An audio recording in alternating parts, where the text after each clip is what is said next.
정부가 호우 피해를 입은 서울과 경기, 강원, 충남 등 10개 지방자치단체를 특별 재난지역으로 우선 선포했습니다. 해당 지자체에는 복구 비용 일부와 공공요금 감면 등이 지원됩니다. 후해 복구 현장에서 실언을 한 국민의힘 김성원 의원에 대한 징계 조치에 관심이 쏠리고 있습니다. 국민의힘 윤리위원회가 김 의원에 대한 징계 절차에 착수할지 논의하고 있습니다. 옥정호에서 녹조 현상이 관측됐습니다. 폭염 속 집중호우로 각종 오염원이 유입된 건데 수질 관리에 비상이 걸렸습니다. 2분기 전국 경제지표에서 물가는 오르고 소비는 줄어드는 현상이 뚜렷해졌습니다. 지역에서도 수치로 현실화되고 있는 고물가 위기 자세히 짚어봤습니다. 전주에서 이틀 동안 열린 가맥축제에서 일회용품 쓰레기 수만 개가 버려졌습니다. 지역 축제가 친환경 움직임에 동참해야 한다는 요구가 높아지는 가운데 현장의 목소리 들어봤습니다.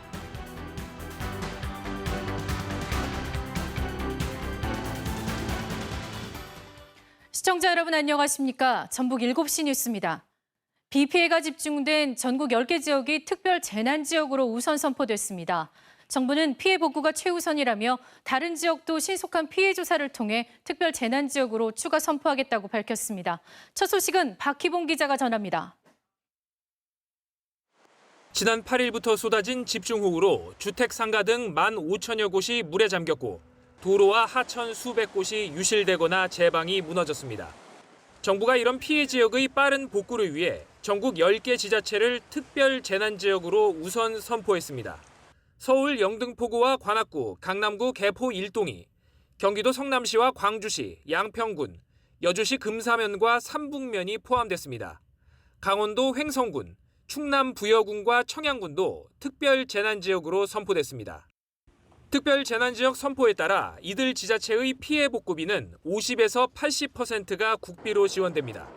피해 주민에 대해선 국세와 지방세 등의 납부가 면제되고 건강보험과 전기, 통신 등 12가지 공공요금도 감면됩니다. 윤석열 대통령은 피해 국민들이 신속하게 일상으로 복귀할 수 있도록 복구와 피해 지원에 총력을 다하겠다고 강조했습니다. 신속한 지원을 위해서는 선포 요건이 확인되는 곳부터 먼저 선포하고 또 아직 조사가 완료되지 않은 지역에 대해서는 신속하게 합동조사를 완료해서 추가적으로 특별 재난지역을 선포하겠습니다.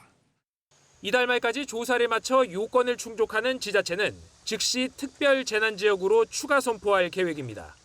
또 추석을 앞두고 침수주택 등은 복구 계획이 확정되지 않아도 빠르게 재난지원금을 주도록 했습니다. 정부는 이와 별도로 무너진 아파트 옹벽 철거 등 긴급 조치가 필요한 지자체에 재난안전특별교부세 107억 원을 우선 지급했습니다. KBS 뉴스 박희봉입니다. 재난 불평등 추모 행동 등 시민사회단체들은 오늘 서울시 의회 앞에서 기자회견을 열고 주거 취약계층이 안전한 환경에서 살 수 있는 주거권을 보장하라고 정부에 요구했습니다. 참석자들은 기록적인 폭우로 서울 신림동의 반지하에 살던 일가족 3명을 비롯해 상도동 반지하에서도 발달 장애인이 목숨을 잃었다며 이는 재난대책이 부재한 상황에서 발생한 사회적 참사라고 주장했습니다.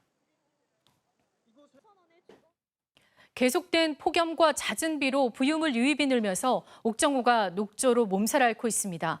아직 경보를 발령할 정도는 아니지만 빠르게 확산하고 있어 대책 마련이 시급합니다. 이 소식은 이지연 기자가 전합니다. 농업과 생활용수로 쓰는 옥정호입니다. 마치 초록색 물감을 풀어놓은 듯 수면이 녹조로 뒤덮였습니다. 투명한 컵으로 물을 받자 속이 제대로 들여다보이지 않을 정도입니다. 오래됐어요. 지금 녹조 낀 지가 한 달은 넘었어. 녹조가 엄청 많이 있지만 녹조 냄새가 나요. 썩는 냄새가. 옥정호 수온은 지난해보다 1도가량 높은 18.6도, 한낮 표면 수온은 30도에 육박합니다. 28.9도요. 기온 말고 수온이요? 네, 그러니까 수온이 28.95도요. 잦은 비로 쓰레기와 부유물이 예년보다 많이 유입되면서 나타난 과영양화도 녹조의 원인으로 지적됩니다. 올 들어 지난달까지 치운 쓰레기와 부유물의 양은 87톤가량으로 지난 한 해 전체 수거량의 80%를 이미 넘어섰습니다. 당장은 녹조 밀도가 조류 경보 발령 기준은 1mm당 1000세포 미만인 상황이지만 장기화할 경우 물고기 집단 폐사와 상수원 오염으로까지 이어질 수 있습니다. 전라북도는 취수원 수질 점검을 강화하고 시군 상수원 지킴이 등과 함께 오염물질 배출 시설에 대한 지도 단속에 나서기로 했습니다.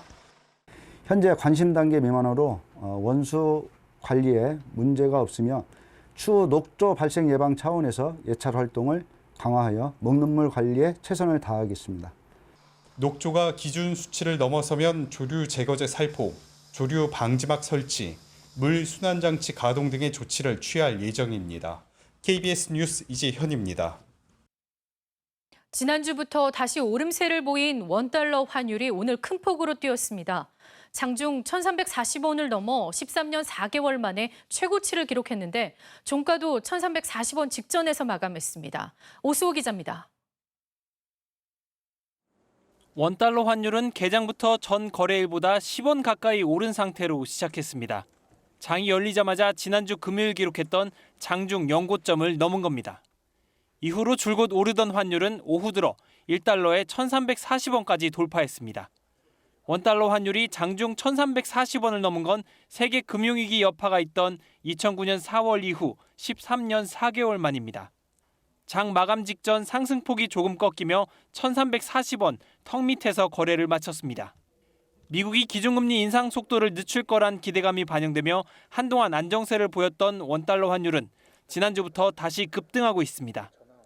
미 연방준비제도가 공개한 7월 회의록에서 긴축 의지가 재확인됐고 주말 새 주요 인사들이 큰 폭의 금리 인상을 예상했기 때문입니다. 따라서 우리 시각 26일 파월 미 연준 의장이 주요국 중앙은행 총재 등과 만나는 자리에서 어떤 발언을 내놓을지 관심이 쏠리고 있습니다. 여기에 중국의 경기 둔화 우려 역시 원화 약세 요인으로 작용했다는 분석도 나오고 있습니다.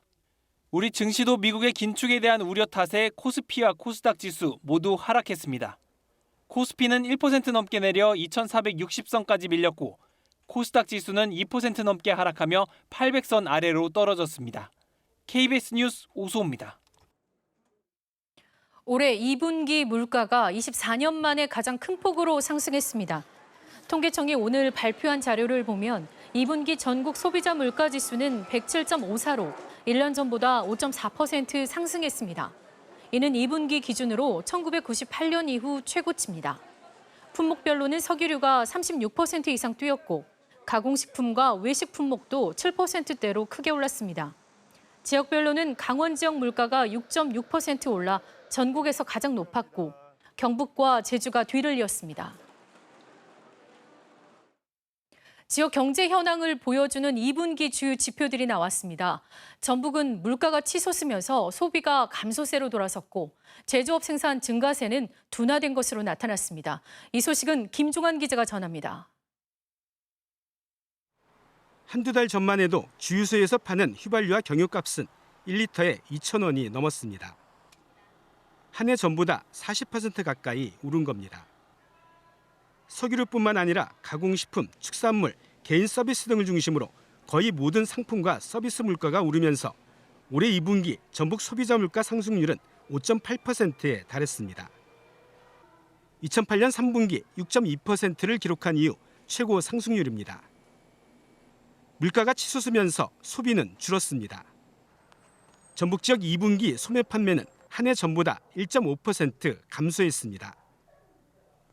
지난해 3분기에 증가세로 돌아섰지만 3분기 만에 다시 감소세로 전환한 겁니다.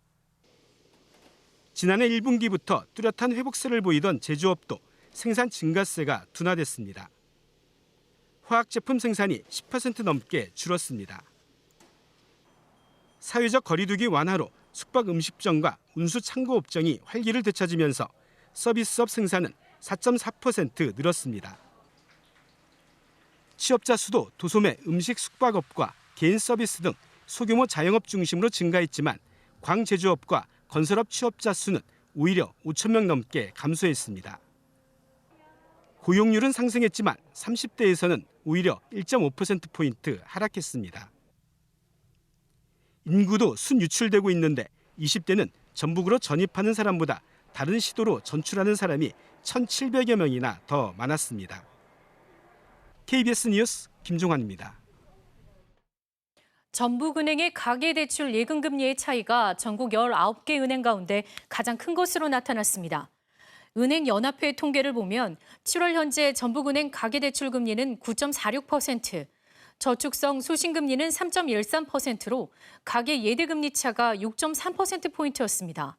다른 지방은행은 광주은행 3.39%포인트, DGB 대구은행 1.58%포인트였고 인터넷은행도 토스뱅크 5.6%포인트, K뱅크 2.46%포인트 순이었습니다. 전북은행은 저신용자들이 제2금융권으로 밀려나지 않도록 대출을 늘리다 보니 평균 대출 금리가 높아졌다고 밝혔습니다.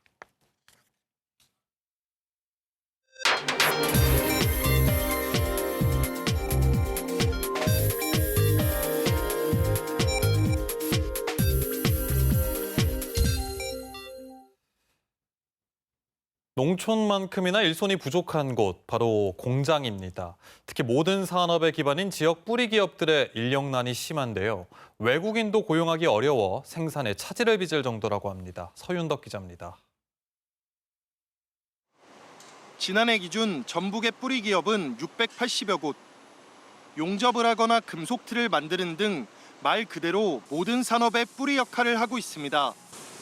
하지만 중소업체의 경우 내국인들이 취업을 꺼리면서 외국인들을 고용해 간신히 공장을 돌리고 있습니다.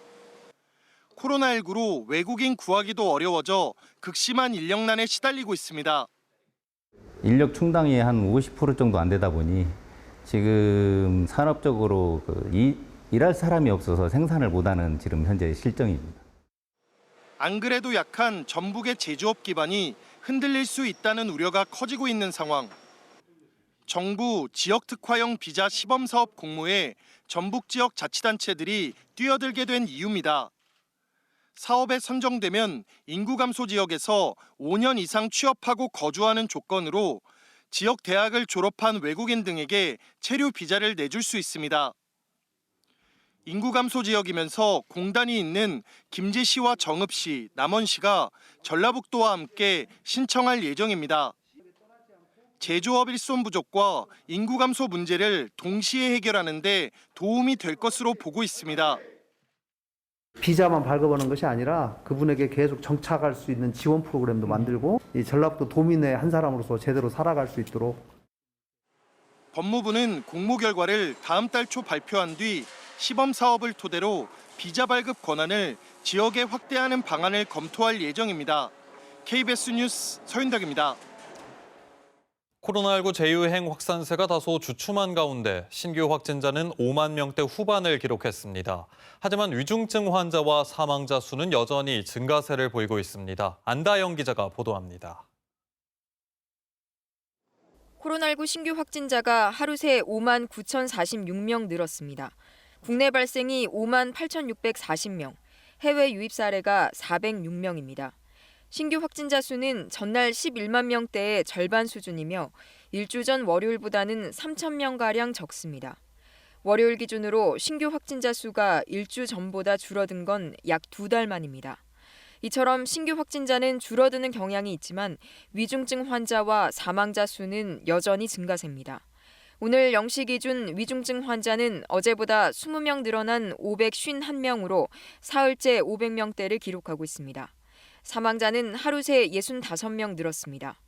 이는 신규 확진자 증가가 1, 2주쯤 후에 위중증 환자와 사망자 수 추이에 반영되기 때문으로 보입니다. 이 때문에 신규 확진자 수가 하락세로 돌아서더라도 위중증 환자와 사망자 수는 한동안 증가세를 이어갈 가능성이 있습니다. 초중고등학교 개학은 또 다른 변수입니다. 전국 초중고등학교의 절반 정도가 개학한 지난주에만 18세 이하 연령에서 확진자가 10만 명 넘게 나왔습니다. 이번 주까지 전국 초중고등학교의 88%가 개학하는 만큼 학교 현장은 방역에 비상이 걸렸습니다. 교육부는 개학 일정에 맞춰 2학기 때 방역 인력을 6만 명 투입하고 집중 방역 점검 기간을 운영합니다. 국가감염병 위기대응 자문위는 코로나19 유행이 이번 주 정점에 이를 것으로 예상했습니다. 감소세는 이번 주 정도까지가 아마도 정점을 찍고 앞으로 서서히 감소할 거라는 예상은 합니다. 그것이 처음에 질병청에서 발표했던 수리 모델링에 근거한 자료였고요. 또 감염병 자문위는 방역지표 중심이었던 감염병 위기 대응책에서 나아가 사회 경제적 관리 지표와 평가 기준을 마련할 필요가 있다고 정부에 제안했습니다. KBS 뉴스 안다영입니다. 전북에서는 지난주 3만 4천여 명이 코로나19에 확진돼 한 주 전보다 1.02배 늘었습니다. 주간 확진자가 2배로 늘던 지난달 중순과 비교해 확산 속도가 느려졌습니다. 열흘 넘게 40%를 웃돌던 병상 가동률도 최근 30%대로 낮아졌습니다. 방역당국은 코로나19 확산 속도가 둔화하고는 있지만 증가세가 여전한 데다 개학도 다가오는 만큼 방역 수칙을 꼭 지켜달라고 거듭 당부했습니다. 국민의힘이 조금 전 7시부터 윤리위원회를 열고 수해복구 봉사 현장에서 실언을 한 김성원 의원에 대한 징계 절차 개시를 논의하기 시작했습니다. 일각에서는 이준석 전 대표에 대한 추가 징계 가능성도 거론되는데 이 전 대표는 여론전을 이어가고 있습니다. 박경준 기자의 보도입니다. 국민의힘 윤리위가 김성원 의원에 대한 징계 절차 개시 논의에 들어갔습니다. 김 의원은 지난 11일 수해복구 봉사 현장에서 한 실언으로 논란을 빚었습니다. 솔직히 비 좀 왔으면 좋겠다. 사진 잘 나고. 김 의원은 이후 3차례 공개 사과와 함께 예산결산특별위원회 여당 간사직에서도 물러났습니다. 오늘 회의는 징계 절차에 들어갈지 여부를 논의하는 것인 만큼 곧바로 징계 결정이 나오지 않을 것으로 전망됩니다. 회의에선 당원권 6개월 정지 징계 중인 이준석 전 대표에 대한 추가 징계가 논의될지도 주목됩니다. 앞서 윤리위는 지난주 예고 없이 입장문을 내고 품위 유지 의무 위반을 반복할 경우 엄정하게 심의하겠다고 경고한 바 있습니다. 이에 품위 유지 위반으로 이미 중징계를 받은 이 전 대표를 겨냥한 것 아니냐는 관측이 나왔습니다. 이 전 대표는 오늘도 한 라디오 방송에서 이른바 윤핵관들을 저격하며 여론전을 이어갔습니다. 제가 당원 가입하라 그랬더니 또 이걸 해당 행위로 본다고 또 이제 하는 사람들이 있던데 정신이 좀 이상한 것 같은 게. 이 전 대표는 또 윤핵관 중 한 명이 본인의 성상납 의혹 사건에 대해 경찰의 수사 압력을 가하고 있다는 내용의 기사를 공유한 뒤 윤핵관으로 분류되는 특정 국회의원이면 여러 사람이 떠오르지 않는다고 꼬집었습니다. 한편 이 전 대표가 제기한 가처분 심리를 진행 중인 서울 남부지법은 오늘 중에는 결정하지 않을 것이라고 밝혔습니다. KBS 뉴스 박경준입니다. 군산시와 김제시, 부안군이 신속한 새만금 개발을 위해 특별 지방자치단체를 만들기로 뜻을 모았습니다. 세 개의 시군단체장은 오늘 새만금 행정협의회를 열고 각 시군의 행정체계와 기본 업무를 유지하되 새만금 관련 사업을 함께 추진하는 특별 지방자치단체 설립을 논의하기로 했습니다. 전라북도는 이른바 부산, 울산, 경남 메가시티처럼 자치단체끼리 기능적으로 협력하는 제도라며 이르면 내년 말까지 설립을 목표로 구체적인 추진 방법을 정리하겠다고 밝혔습니다. 각종 집회와 시위로 몸살을 앓던 문재인 전 대통령 사저 주변의 경호구역이 오늘부터 확대됐습니다. 막말 시위에 흉기 난동까지 벌어지는 상황을 두고 볼 수 없다고 판단한 건데요. 시골 마을이 100여일 만에 평온을 되찾았습니다. 정민규 기자입니다. 이달 중순 경남 양산 문재인 전 대통령 사저 앞에서 열린 집회입니다. 욕설과 막말이 난무하고 일부 집회 참여자는 경찰의 제지에도 통제선을 넘어 사저로 다가갑니다. 최근엔 집회 주최자의 흉기 난동까지 벌어졌습니다. 결국 대통령 경호처가 사저 주변 경호구역을 확대했습니다. 경호구역 확대 첫날, 사저 울타리까지였던 경호구역이 최대 300m까지 넓어졌습니다. 이에 따라 마을엔 확성기를 단 차량과 원색적인 표현이 가득했던 현수막이 치워졌고 방문자에 대한 검문 검색이 강화됐습니다. 지난 5월 문 전 대통령 퇴임 이후 각종 집회와 시위로 인한 소음이 끊이지 않던 이곳은 경호구역이 확대되며 어느 정도 평온을 되찾았습니다. 100여일 만에 찾은 조용한 일상에 마을 주민들은 이제야 마음을 놓습니다. 간단히 말하자면 10년 먹은 체정이 내려가는 기분입니다. 얼마나 속이 편해지는지 그 기쁨은 말할 수가 없습니다. 이번 조치에도 법률이 보장하는 집회와 시위는 계속 허용됩니다. 경호구역 안에서 질서를 혼란시키거나 유해를 가중시키는 그런 행위들에 대해서는 대경법에 근거해서 경호처와 함께 차단 제지를 할 예정입니다. 문 전 대통령 측은 이번 경호구역 확대는 불가피한 조치라며 불법 행위에 대해서는 엄정한 법 집행이 이루어져야 한다고 밝혔습니다. KBS 뉴스 정민규입니다. 지난 주말이었습니다. 더불어민주당 익산을 한병도 의원이 새 전북 도당위원장으로 선출됐는데요. 한 위원장 오늘 스튜디오에 나와 있습니다. 함께 여러 얘기 나눠보도록 하겠습니다. 안녕하세요, 위원장님. 네, 반갑습니다. 먼저 어깨가 많이 무거우실 텐데 네. 선출되신 소감 먼저 들어볼게요. 예, 소감은 됐는데 그 당선은 되기는 했지만 사실 마음이 많이 무겁습니다. 우리 전북이 인구가 많이 감소하고 있고 또 소멸 위기 지역으로 지정된 지역이 많습니다. 그래서 지금 이제 산적한 현안들을 어떻게 해결할 것인가라고 생각을 하면 좀 무게감이 짓눌려지고요. 이번만큼은 우리 전북 의원들이 좀 똘똘 뭉쳐서 하나씩 현안을 해결하려 나가는 그런 도당이 될 수 있도록 최선을 다하도록 하겠습니다. 원팀을 기대해 보도록 하겠습니다. 민주당 전북 지역 국회의원들의 중앙 정치 무대에서 존재감이 많이 부족하다는 지적 나온 지 오래됐는데요. 네. 이번에도 당대표나 최고위원 선거에 단 한 분도 나오지 않아서 아쉬움이 컸습니다. 예. 이 부분에 대해서는 어떻게 보십니까? 저는 최고위원이 있다고 해서 전북의 현안을 잘 해결할 수 있을 거라고는 생각을 하지 않습니다. 최고위원은 일단 정치적인 영역과 당무를 중심으로 하기 때문에 그러는 것이고요.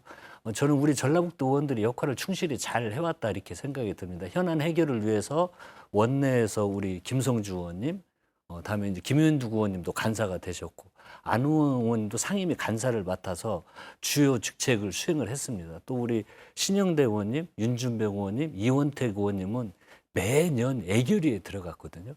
그래서 우리 전북 예산을 9조 원을 앞당기는 지금 턱밑까지 다다르고 있습니다. 큰 성과를 냈거든요. 그래서 우리 의원님들이 원내에서 다른 어느 지역보다도 이런 각 영역에서 간사를 받고 애결위에 들어가면서 한 팀으로 열심히 노력을 해서 예산적인 큰 성과가 있었다. 저 또한 민주당의 170석을 이끄는 여당의 원내 수석을 지냈습니다. 그래서 저희들이 잘 합심해서 성과를 많이 냈다는 생각이 들고 절대 게을리하지 않고 이제 2기 원내에서도 더 성과를 낼 수 있도록 노력을 하겠습니다. 지난주였습니다. 전북특별자치도 특별법안 국민의힘 정운천 의원님과 함께 대표 발의를 하신 걸로 알고 있는데요. 각각 법안에 어떤 차이가 있는지 따로 발의를 하셨어요. 어떤 배경이 있습니까? 차이점이 있을까요? 공동 발의를 했습니다. 내용은 차이가 없다고 보시면 됩니다. 그런데 이제 똑같은 내용을 법안으로 같이 낼 수는 없거든요. 그래서 거기에 약간의 차이만 뒀다 이렇게 보시면 되고요. 저 같은 경우에는 균형발전 특별회계에 별도의 예산을 두어서 우리 전북이 안정적으로 재정을 확보할 수 있는 방안을 만들어 놓은 것이고 정운천 의원님은 전북 특별자치도 관련해서 기금을 만드는 내용을 한 거기 때문에 이건 큰 차이가 없습니다. 그래서 이제 행안위 법안심사 소위에서 이걸 조정해서 합의 처리하면 되는 문제입니다. 이상직 전 의원의 어떤 선거법 위반으로 공석이 된 전주 을제 선거가 관심사인데요. 당이 공천하지 않는 게 낫다라는 의견을 이미 밝히신 바 있습니다. 그 입장에는 아직도 변함이 없으신가요? 제가 전에 이제 그걸 결정해서 발표를 한 적은 없지만 그것은 이제 저의 결정 영역이 아니고 지금 민주당 전당대회가 진행이 되고 있습니다. 그러면 새로운 원내 대표가 당 대표가 선출이 될 것이고 그 당 대표가 논의해서 이번 우리 전주을 보궐선거 문제를 어떻게 할 거냐는 당 지도부가 결정을 하는 것입니다. 하지만 제가 도당위원장을 맡고 있기 때문에 중앙대에서 의견을 물어보면 제 개인적인 생각으로는 우리 민주당이 언제나 기준과 원칙에 맞는지 아니면 약속했던 것을 신의 있게 지켜내는지 이런 것들을 국민들이 지켜보고 있다고 생각이 듭니다. 그래서 지도부에서 물어오면 또 우리 전라북도 도민들의 의견을 잘 종합 정리해서 의견을 전달하도록 그렇게 하겠습니다. 신의에 좀 더 무게를 싣고 계시는 거죠? 네, 그렇습니다. 네, 전북에는 시급한 현안들이 많죠. 무엇을 어떻게 풀어나갈 계획인지 많이들 궁금해하시는데요. 어떻게 풀어나갈 계획이십니까? 지금 저희들이 성과도 있었지만 주로 전북에 산적해 있는 큰 현안들을 좀 얼마나 해결이 되고 있냐라고 생각을 하면 도민들로부터 이렇게 많은 박수를 못 받고 있는 것 같습니다. 그래서 첫 출발을 이번에 모든 정치권이 하나가 되고 도민의 염원을 담아서 전북특별자치도를 반드시 이번에는 통과를 시켜야 되겠다라고 생각을 합니다. 이미 모든 지역이 그 메가 광역시티로 묶여져 있고 우리 강원과 제주만 지금 거기에 속해 있지 않습니다. 그래서 이 법을 통과시키는 것이 우리 전북의 생존을 위한 기본 토대를 저는 만드는 거라고 생각을 하기 때문에 모든 역량을 모아서 이 특별법 통과에 도민의 역량을 그리고 민주당의 역량을 하나로 결집해 나갈 생각입니다. 위원장님의 1호 성과가 되실 수 있는지 지켜보겠습니다. 네. 오늘 말씀 감사합니다. 네, 초대해 주셔서 감사합니다. 네.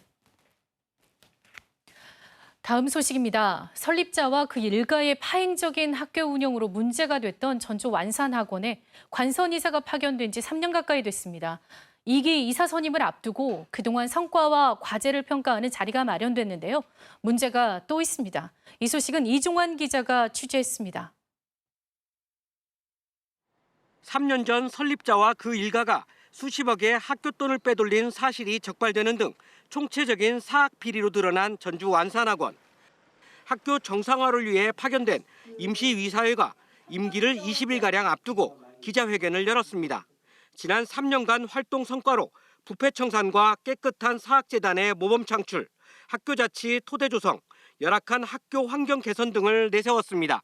그러면서 학생 유치를 위한 일반고 전환과 12억 원에 달하는 옛 재단의 횡령금 회수, 학교 혁신 등은 앞으로 풀어야 할 과제라며 새 임시이사회와 교육청에 넘겼습니다.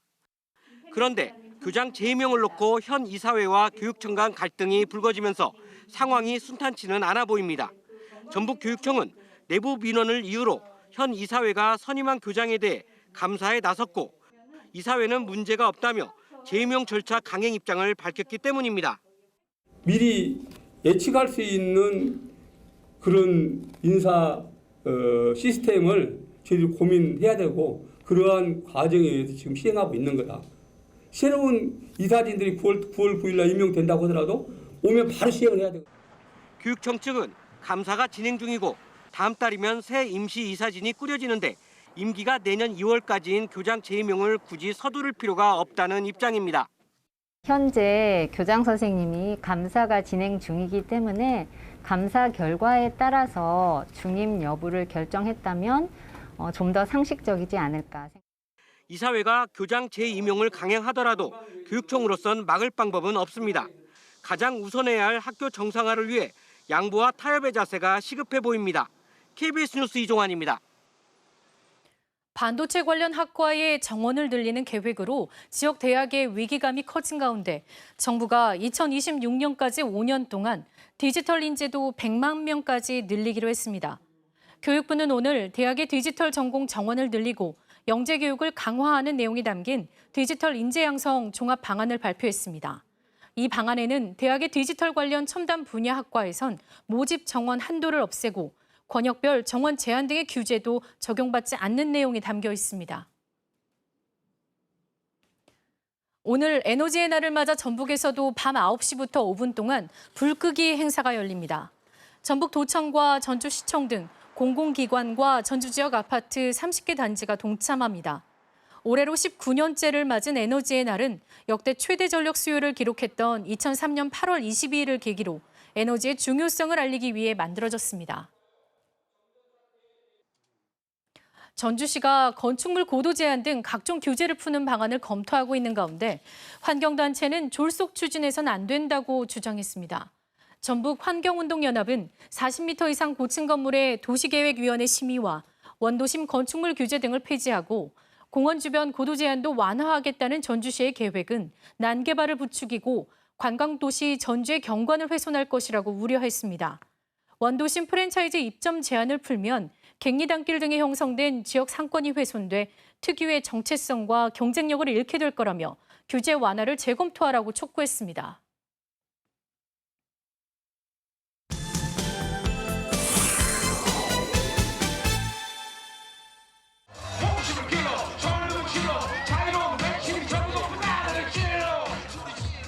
코로나19의 여파로 2년간 중단됐던 전주 가맥축제가 올해 다시 돌아왔습니다. 코로나 재유행의 영향으로 동시 입장 인원을 기존 10,000명에서 4,000명으로 대폭 줄였지만 이틀간 전국에서 4만 명의 인파가 몰리며 그 인기를 실감케 했는데요. 뜨거웠던 가맥축제 열기 뒤 현장의 모습은 씁쓸하기만 합니다. 너무 좋은데 쓰레기가 너무 많이 나오는 것 같아요. 저희도 여기 앉을 때 이제 쓰레기를 앉으면서도 저희가 치우고 앉았거든요. 지난 12일부터 이틀 동안 전주 종합경기장에서 열린 2022 전주 가맥축제. 우리 지역 맥주 회사에서 당일 만든 맥주를 판매하고 전주의 이색 술 문화인 가맥집 20곳이 함께한 여름 축제입니다. 그런데 이 축제에선 술을 마시는 컵부터 안주를 담는 그릇과 숟가락, 젓가락까지 거의 모두 일회용품이 쓰였습니다. 가장 많이 사용한 건 일회용 플라스틱 컵. 축제를 함께한 사람들이 한 개씩만 사용했다고 가정해도 이틀 만에 4만 개의 컵이 쓰고 버려진 겁니다. 일회용품 사용을 줄이기 위해 올해 가맥축제에선 입장객들에게 1,000원의 환경 부담금을 받았습니다. 단 개인 컵이나 텀블러를 챙겨오면 환경 부담금을 면제해줬는데요. 사실상 텀블러를 챙겨온 사람은 찾아보기 어렵습니다. 즐거운 시간 보내세요. 근데 생각보다 그렇게 많이 계시진 않는 것 같아요. 한 10분 중에 한 분꼴? 시민들이 자발적으로 쓰레기 없는 축제를 위한 시민 모임을 만들고 다회용 컵을 빌려주는 곳도 마련했지만 인기가 없습니다. 200개에서 300개 정도 준비를 했었는데 한 20개, 30개 정도, 10% 정도 나간 것 같아요. 그래서 굉장히 아쉽고. 게다가 사용한 일회용품 대부분은 음식물이 잔뜩 묻은 채 버려집니다. 사실상 이대로라면 재활용이 불가능합니다. 230명의 가맥지기 자원봉사자들이 분리수거와 세척을 도왔지만 역부족입니다. 한계가 있습니다. 관람객분들께서 그 테이블에 그냥 놓고 가시는 식기나 이런 것들이 음식물에 많이 오염되기도 하고요. 그냥 놓고 가시다 보니까 바람에 날려서 바닥에 진흙이나 이런 것들이 또 오염되다 보니까 그런 것들이 완전히 세척되지 않으면 분리수거가 또 안 되거든요. 그런 부분들 때문에 많이 고민하고 있습니다. 전주 가맥축제에서 배출된 쓰레기를 처리한 폐기물 업체에 따르면 축제 이틀간 배출된 쓰레기는 음식물을 제외하면 약 2톤가량으로 추산됩니다. 이 중 약 25%인 500kg 정도의 플라스틱 용기가 재활용 업체로 보내졌는데요. 환경 전문가들은 가맥축제에서 사용한 컵에 색깔이 들어간 글씨가 써 있어 재활용 업체에 가더라도 재활용할 수 없고 대부분 소각된다고 말합니다. 결국 근본적인 대책은 일회용품 사용 자체를 줄이는 것뿐이라는 겁니다. 실제로 최근 많은 지역의 축제들이 친환경 움직임에 동참하고 있습니다. 지난 5월 열린 수원의 연국축제에선 푸드존을 플라스틱 컵과 그릇 등 일회용품이 아닌 다회용기를 쓰는 친환경 구역으로 만들었고 지난해 강릉 커피축제는 일회용 사용을 전면 금지하는 강수를 둬 쓰레기를 예년의 10분의 1로 줄였습니다. 지난해 10월 전주 비빔밥 축제에서도 일회용 그릇 대신 뻥튀기에 밥을 나눠줘 호평을 받기도 했는데요. 하지만 아직은 일부일 뿐 축제 일회용품 쓰레기 문제 해결을 위해 지자체가 적극적으로 나서야 한다는 목소리가 높아지고 있습니다.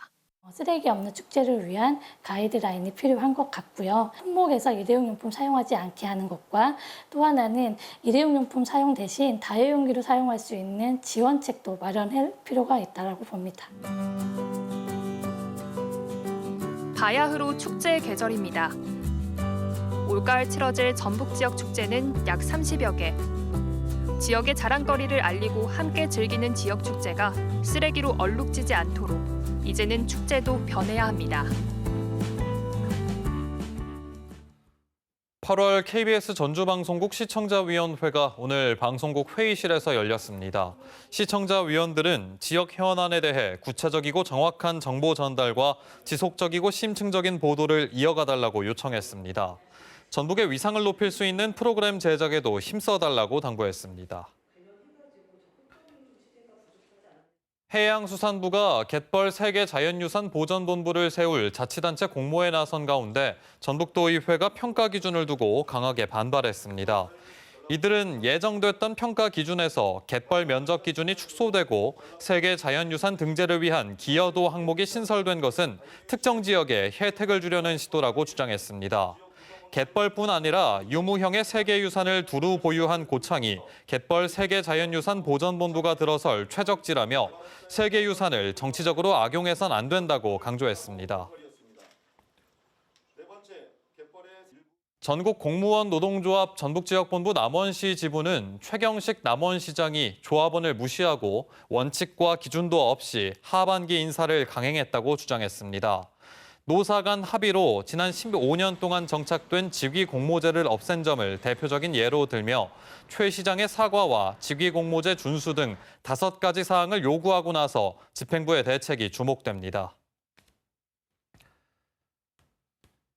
임금 체불 혐의로 기소된 전주예술중고 설립자에 대해 법원이 최근 집행유예형을 선고한 가운데 전교조 전북지부는 전북교육청이 관리감독기관으로서 사학 전담조직 구성 등 근본 대책을 서둘러 마련하라고 촉구했습니다. 전교조는 교육 여건 개선 의지가 없는 현 이사장 체제로는 학교가 직면한 문제를 해결하는 것은 물론 존속하는 것조차 어렵다며 전북교육청이 임시이사를 파견해 합리적으로 학교를 운영해야 한다고 주장했습니다.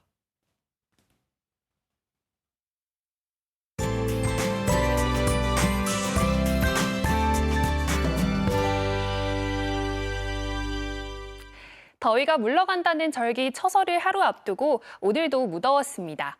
전북 대부분 지역에 폭염주의보가 내려진 가운데 내일도 비가 내리긴 하지만 후텁지근한 날씨가 계속되겠고요.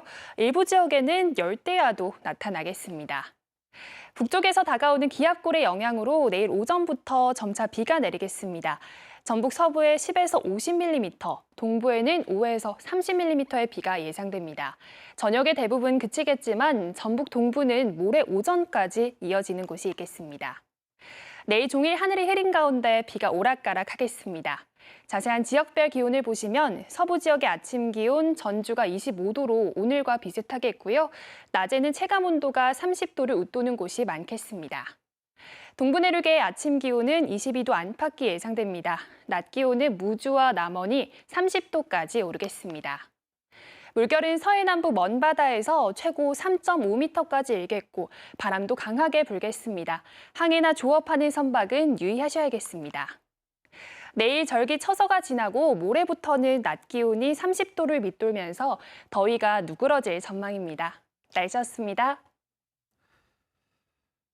뉴스를 마칩니다. 시청해주신 여러분 고맙습니다.